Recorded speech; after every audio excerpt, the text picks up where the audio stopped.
Hello, and welcome to Quick Charge by Electrek. I'm Mikey G, and it's Saturday, October 29th. Tesla is starting to clear another 170 acres of forest at Gigafactory Berlin to prepare for a massive expansion of the EV factory. Gigafactory Berlin currently sits on about 300 hectares, located in a large forested area, and the automaker had to clear out a large part of forest in order to create space for the construction. It was actually a controversial project for some conservationists who have fought the factory, and they have also subsequently fought the expansion. The first section cleared for the first phase of the factory consists of 90 hectares, and now Tesla is clearing another 70. The expansion is already attracting some attention from environmentalists who, again, have planned to voice their expressions of concern about the expansion.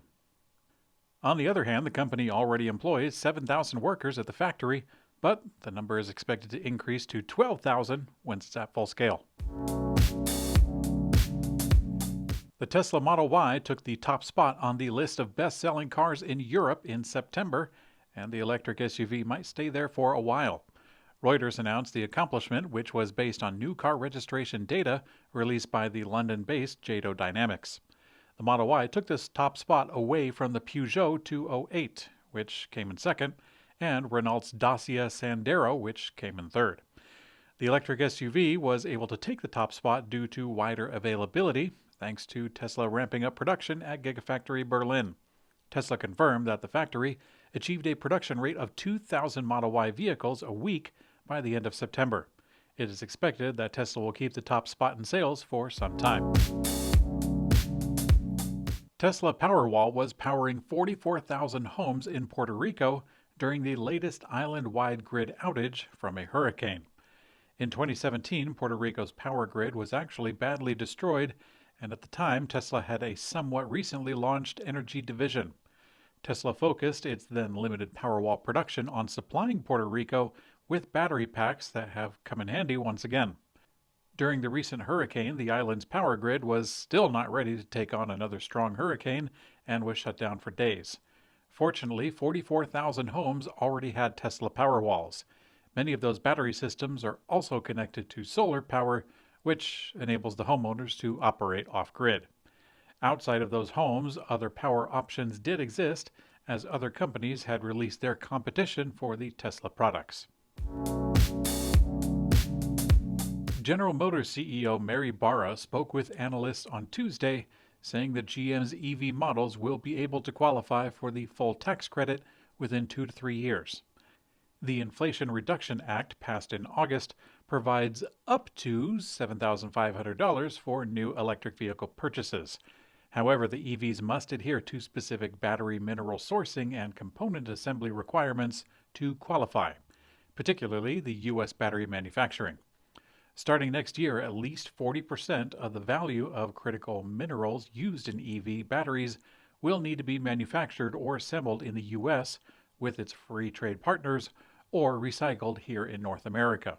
Each year after that, the requirement goes up by 10%. Also, at least half of the value of the battery components will need to be manufactured or assembled in North America. Now, on the earnings call on Tuesday, automotive and mobility analyst Colin Langan asked if the automaker's vehicles will qualify for the full tax credit. In response, CEO Barra stated, quote, "Yes, we think out of the gate we're going to be eligible for the $3,750 and will ramp up to have full qualification in the next 2 to 3 years, getting up to the $7,500. Now, GM is building 4 battery cell plants through its Ultium partnership with LG Energy. The first one in Ohio began production earlier this year, as GM plans to roll more out even next year. The timeline for Ford electric vehicles to qualify for the tax credit is not all that clear, at least right now. During the company's third quarter earnings call, CEO Jim Farley spoke regarding whether the company's electric vehicles would qualify for the Inflation Reduction Act for the full $7,500 credit. Certain models of the Ford F-150 Lightning will qualify for more than others on account of the battery production. Farley also gave an update as to their manufacturing and production plans going into 2027. However, he didn't give a clear timeline for passenger vehicles.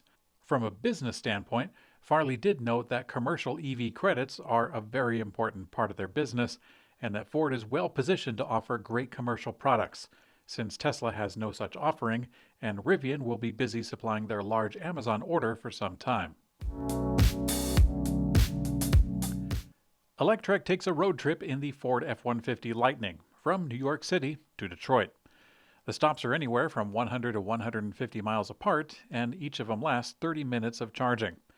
Charging was just as fast as any other Tesla road trip experience, though the stations were off the highway and were more often than otherwise. The long and short of it is that a full-size pickup is really not the best experience when traveling alone, gas or electric, and without any toys in tow as a vacation motivation, it's hard to keep going in some ways.